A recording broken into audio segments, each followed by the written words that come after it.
Plenty of successful people have ADHD. Simone Biles, Olympic gold medalist. Michael Phelps, world-class swimmer. will.i.am, artist and producer. Welcome to Ativerse. Today, we're diving into a topic that's often misunderstood, ADHD.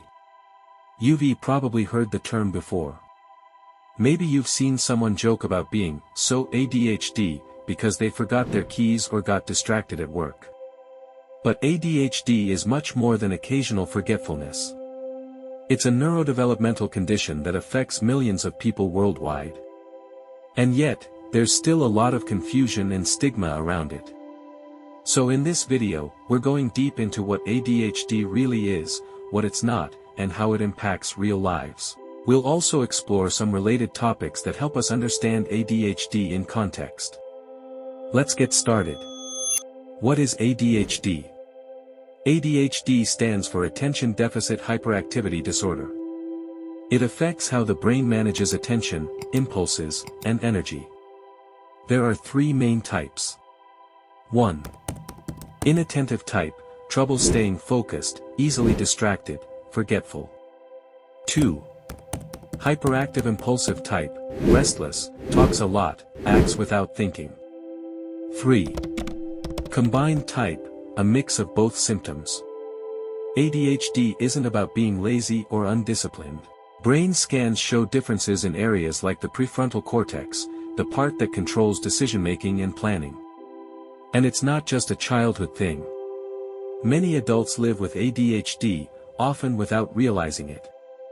Who can have ADHD? ADHD doesn't discriminate. It affects children and adults, men and women. But it often looks different depending on age and gender. Boys might be more outwardly hyperactive.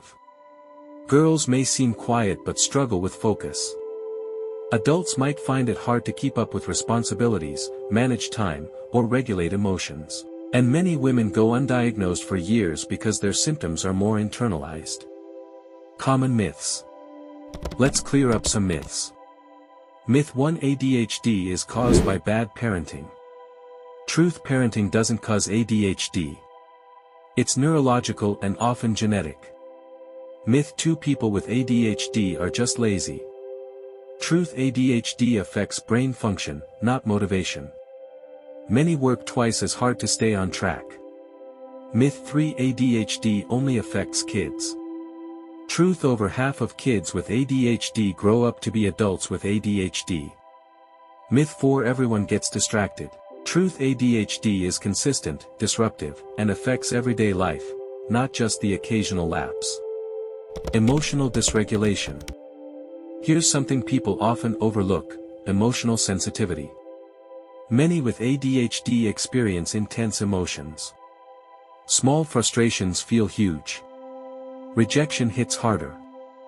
This is called emotional dysregulation, and it's part of the ADHD experience. It can lead to outbursts, mood swings, or shutdowns.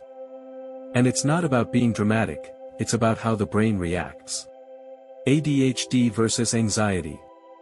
ADHD and anxiety are often confused. Both can cause restlessness, distraction, and trouble focusing. But they come from different places.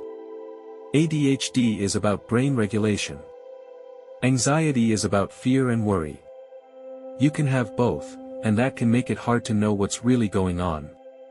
Talking to a mental health professional is key to getting the right diagnosis and support. Famous people with ADHD. Plenty of successful people have ADHD. Simone Biles, Olympic gold medalist. Michael Phelps, world-class swimmer. will.i.am, artist and producer. Their stories show that ADHD doesn't stop you from reaching greatness. In fact, their ADHD may have helped them stand out. Relationships and ADHD. ADHD also affects relationships. People may forget plans, interrupt conversations, or seem emotionally distant. That can create tension, but with understanding, patience, and communication, relationships can thrive. Partners and family members benefit from learning about ADHD too. It creates empathy and strengthens connection. Neurodiversity.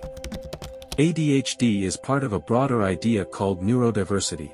Neurodiversity means people think, feel, and learn in different ways. It includes ADHD, autism, dyslexia, and more. This perspective reminds us that being different isn't a flaw. It's just a variation of the human brain. Instead of fixing people, we should support them. Diagnosis and treatment. Diagnosing ADHD isn't always easy. It involves interviews, checklists, sometimes brain scans, and ruling out other conditions. If you think you might have ADHD, start with a psychologist or psychiatrist. Treatment options include medication, therapy, especially CBT, lifestyle tools, planners, routines, timers, healthy habits, sleep, exercise, mindfulness. ADHD is real. It's challenging. But it's also manageable. Understanding it changes lives, not just for the people who have it, but for everyone around them. Let's break the stigma. Let's start the conversation. If you learned something today, give this video a like, leave a comment, and subscribe to Ativers